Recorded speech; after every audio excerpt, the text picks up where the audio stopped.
My name is Nichole Garcia. My childhood growing up was kind of rough. I remember not being happy at home. I came from an abusive home. I really turned my back on everybody, including God.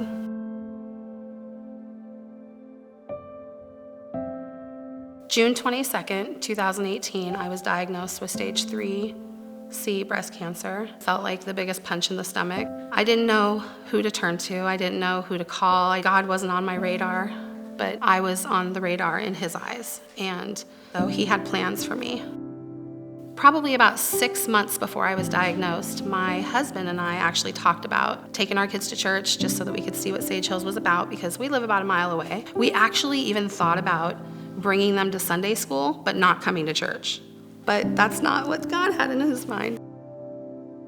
So we drove by the church every day. I said, I'm gonna turn in there today. I'm gonna turn in there today. And I probably said that at least 50 times and never turned in. This day was different though. I drove past the church and I said, okay, I'm gonna drive in today.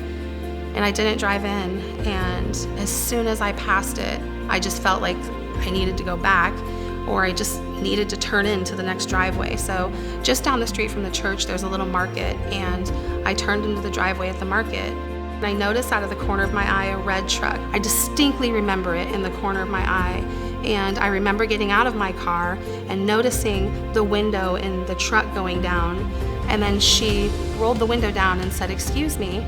But it was just the most beautiful voice, the most beautiful voice that I've ever heard. And so I turned and looked at her and I said, "Yes." And she said, "Do you know Jesus?"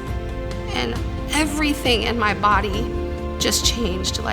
My chemical balance, I started shaking, everything in me changed, because that was clearly his way of letting me know now was my time to go turn into that driveway. And she rolled her window back up, didn't say another word, and I got back in my car and I drove to Sage Hills Church.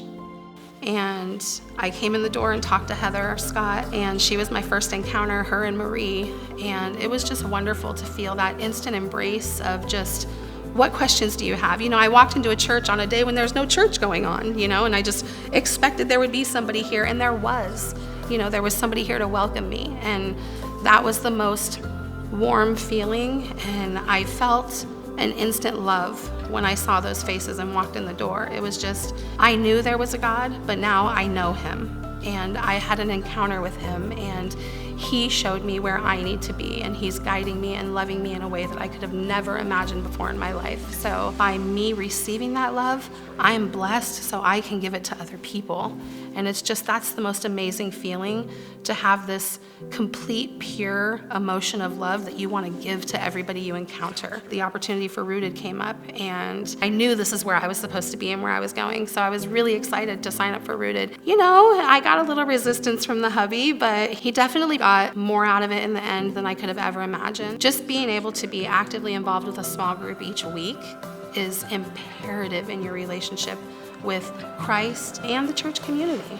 I learned a lot about prayer in Rooted, which it really opened my eyes to what I thought prayer was versus what prayer could really be for me. I remember growing up learning about prayer, and you'd talk to this, person, God, and, maybe some things would come true and maybe not.